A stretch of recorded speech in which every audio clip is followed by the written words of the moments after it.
Hello, this is the second part of the video series on simultaneous equations.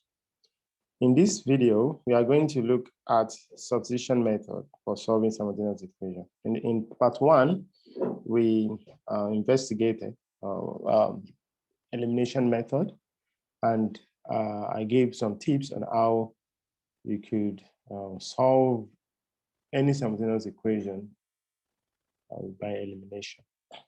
So now, what is the difference between elimination and substitution? The difference is that in elimination, you get rid of one of the unknowns, basically, and you solve for the other unknown. Then you use whatever you get to determine the unknown you first eliminated.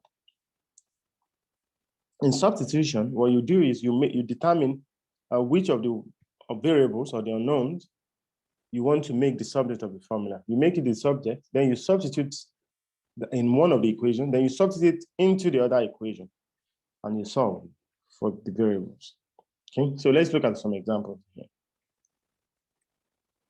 Examples. Solve the following simultaneous equations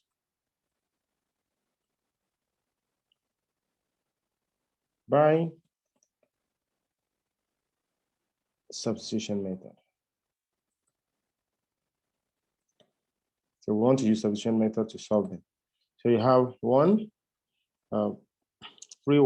3x plus y equals 16, and 2x minus y equals 9.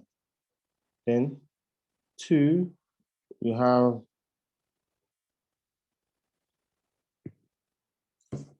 um, 3m plus 4n equals 11, and 2m plus 6n equals 9. Okay, so let's solve this solution. First one, we have 3x plus y equals 16, equation 1. Then 2x minus y equals 9, equation 2. So the first step is that you make one of the unknowns the subject of the formula in any of them. So here, I'll make y the subject in either equation 1 or equation 2. Why? Because it's easier for me, because y does not have any, the coefficient of y, is 1. So I don't have to divide by anything. So it will be easier. The equation will look easier compared to when I make x the subject. Okay, that's like a kind of tips there. So if I make y the subject of the formula in equation 1, what do I get? Make y the subject of the formula, just abbreviated that. Then 3x plus y equals 16. Then I'll have y equals 16 minus 3x. So I'll call this equation 3. Then substitute equation 3 into, now I'll substitute it into equation 2 because I use equation 1 to make y the subject. So I'm going to substitute into the second one, into equation 2. So if we do that, what do we have? We have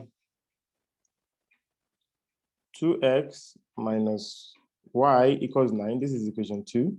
Then I substitute equation 3. Equation 3 is y equals 16 minus 3x. So I'll have 2 into 2x minus y is 16 minus 3x. So 16 minus 3x equals 9. Then if you expand, you have 2x minus 16 plus 3x equals 9. There's minus, we multiply this minus to be plus here. So 2x plus 3x equals 9 plus 16. So 5x equals 9 plus 16 is 25. Then you have, you divide both by 5, then x will be 5.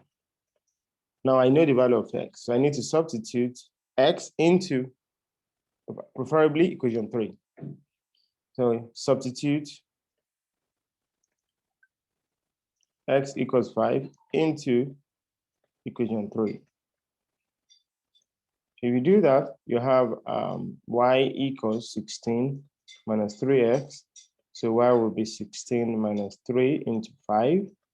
So y will be 16 minus 15.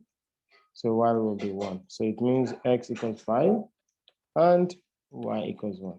So you can check this by substituting this into any of the equations. So the second question,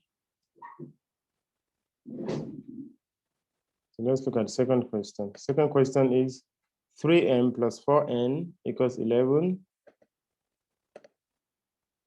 So second one, 2.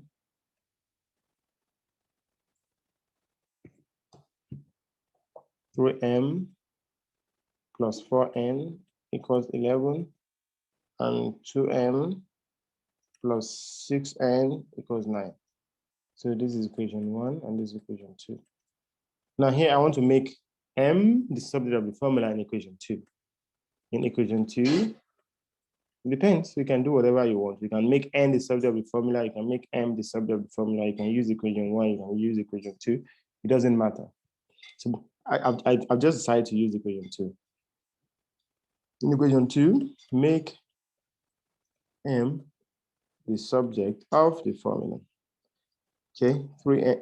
Then what is equation 2? Equation 2 is 2m plus 6n equals 9. So 2m will be 9 minus 6n. So it will be divided by 2. Then you have m equals 9 minus 6n over 2. So you got this equation 3. Then I substitute m equals 9 minus 6n over 2 into equation 1 now, because I use equation 2 here to make m the subject. So substitute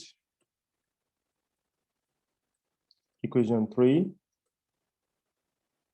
into equation 1. So if I do that, I'll have, okay, what is equation 1? 3m plus 4n equals 11. So 3, I replace m with 9 minus 6n over 2 plus 4n equals 11. So if I expand, the 3 will multiply, will affect everything here, all the numerators. So I will have 27 minus 3 times 6 is 18, 18n, all over 2 plus 4n equals 11. Okay, so here, just like that, you have fractions to simplify. You can find LCM if you want. You can multiply all by 2. You multiply this 10 by 2, this by 2, this by 2, or you multiply this by 2 so that you can make the coefficient of, so that you can make the denominator, the same here. So whichever one, I can use LCM here, it's fine.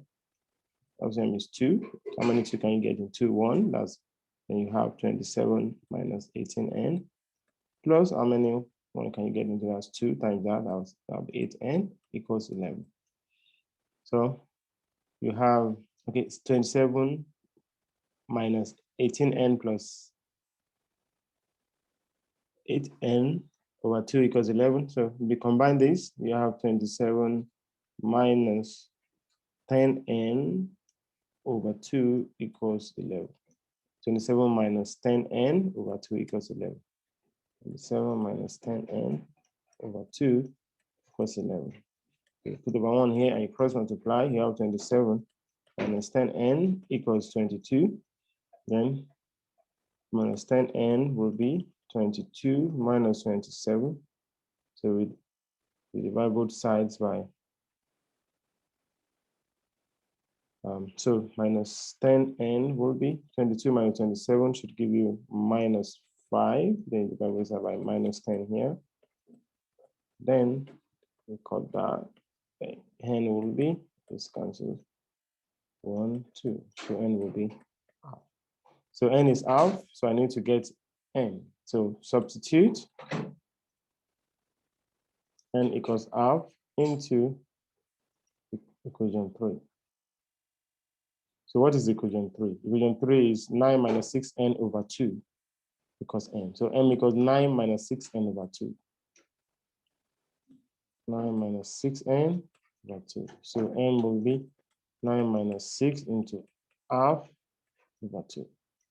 So n will be 9 minus, so this 2 can cancel this, 3 times 1 is 3 over 2, so n will be 6 over 2, 3, so n equals 2. So you have m equals 3 and n equals half, okay? So that is the solution. I hope that is clear. So we'll stop there and I'll see you in the next video. Bye-bye.